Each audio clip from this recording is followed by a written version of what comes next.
अस्सलाम वालेकुम। मैं हूं मसीह तारिक, अपने चैनल पे आपको खुशामदीद कहती हूँ। ये देखिए, ये खूबसूरत पौधा जो मैं आपको दिखा रही हूँ, वेरिकेटेड जिसके लीव्स हैं, बहुत ही खूबसूरत पौधा है। ये देखिए, इसके लीव्स छोटे पतले पतले लंबे लंबे और ये इनके अंदर लाइनें हैं। और इसकी जो ब्रांच है बिल्कुल इसके अंदर कोई वो लकड़ी की तरह सख्त नहीं है, नरम बिल्कुल है, जैसे पुदीने की लकड़ी होती है या जैसे आम हमारे वो मोसरोस के प्लांट होते हैं उनकी तरह बिल्कुल इसकी ब्रांच है। इस पौधे का नाम है डेलिसोम। ये इस पौधे का नाम मुझे बिल्कुल मालूम नहीं था। मैंने बहुत सर्च किया, मुझे वहाँ भी इसका नाम नहीं मिला। तो फिर मैंने नर्सरी वाले भाई के पास गई, तो वहाँ से मैंने उसको ये पौधा दिखा के तो इसका नाम मैं पूछ के आई हूँ। उसने मुझे ये नाम बताया है। बहुत ही खूबसूरत पौधा है ये।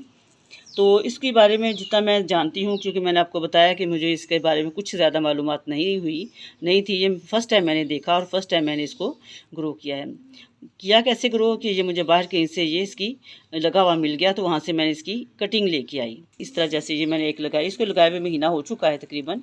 तो ये देखिए, इसकी मैंने कटिंग लगाई, एक यहाँ पे एक इधर, 2 गमलों में मैंने इसलिए लगाई कि बाज़ औक़ात ये होता है कि एक कटिंग लगाएं एक ही गमले में, तो वो एक किसी पानी ज़्यादा होने की वजह से या किसी वजह से भी कटिंग जो है वो फेल हो जाती है। तो इसलिए अगर आप 2 गमलों में लगाते हैं तो फिर कुछ ना कुछ आबो हवा का या पानी कम ज़्यादा के फ़र्क से हमारे पास जो प्लांट हैं वो बच जाते हैं, कोई एक ना एक जो कटिंग जो है ग्रो हो जाती है।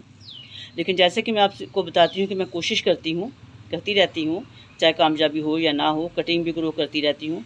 लेकिन एक बात याद रखिए कि 90% हमारे पास जो है, 90% जो कटिंग्स हैं, पौधे हैं, वो कटिंग से ग्रो हो जाते हैं। कटिंग से कैसे ग्रो हो जाते हैं? अगर आप उसको पानी में लगाते हैं, रखते हैं, तो उसमें भी उनकी जड़ें निकल आती हैं, तो बाद में आप उसको मिट्टी में भी लगा सकते हैं। और उसके अलावा डायरेक्ट मिट्टी में भी लगाने से हमारी कटिंग जो है ग्रो हो जाती है। बहुत हद तक फेल भी हो जाती है, लेकिन कोशिश करते रहना चाहिए। तो इसी तरह मैं कोशिश करके मैंने बहुत पौधे अपने जो हैं वो कटिंग से ग्रो किए। तो इसी तरह ये कटिंग लेके आई मैं, इसको मैंने ग्रो किया। और क्योंकि बरसात का मौसम था तो ये फ़ौरन ही ग्रो हो गई। इसने किसी किस्म का कोई इसके लीव्स हैं वो रिमूव नहीं हुए, वो स्टस में नहीं गया। ये बिल्कुल ऐसे ही जैसे मैंने इसको लगाया वैसे ही ये इसकी ग्रोथ जो है वो स्टार्ट होगी। बिल्कुल इसने तंग नहीं किया मुझे। लेकिन जब मैं नर्सरी वाले भाई के पास गई तो उससे मैंने, क्योंकि इससे ज़्यादा मुझे कुछ पता नहीं था, मैं सिर्फ इतना जानती थी कि ये कटिंग से ग्रो हो जाता है। नर्सरी वाले भाई से मैं इसका नाम भी पूछ के आई, माली से, और उसके अलावा मैंने इसके बारे में कैसा पौधा है तो उसने बताया मुझे कि ये जिस गर्मी के मौसम में ये इसकी ग्रोथ होती है और सर्दी के मौसम में ये ख़त्म हो जाता है, तकरीबन पौधा मर जाता है। तो जैसे ही बाहर का मौसम आता है तो फिर दोबारा इसकी ग्रोथ जो है वो स्टार्ट हो जाती है। ये मुझे नर्सरी वाले माली ने बताया, खुद मुझे इसका बिल्कुल पता नहीं है।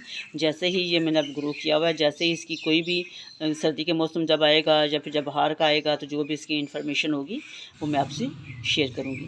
और ये देखें जी, ये यहाँ से इसके जो लीव्स हैं, इसके जो फूल हैं वो निकल रहे हैं। ये देखिए जी, कितने खूबसूरत फूल निकले हुए हैं, छोटे छोटे, बिल्कुल बेबी सन रोज़ की तरह, सफ़ेद रंग के हैं। सूरज जैसे निकला हुआ ऐसा फूल निकले हुए हैं। एक देखिए ये निकला है और एक ये निकला हुआ है।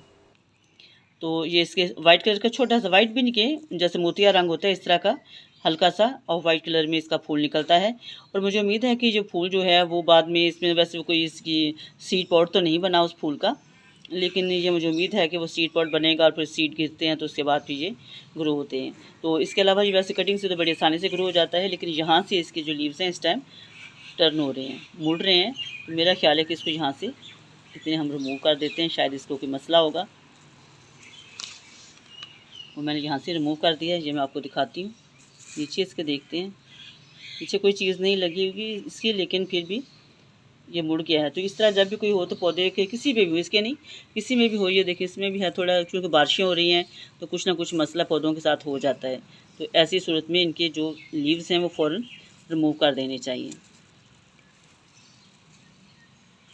इसलिए कि वो फिर बाकी पौधों को भी ख़राब करते हैं। और रिमूव करने के बाद इनको मिट्टी में ही दबा दें, जैसे ये है, ये मिट्टी के अंदर ही हम इसको दबा देते हैं।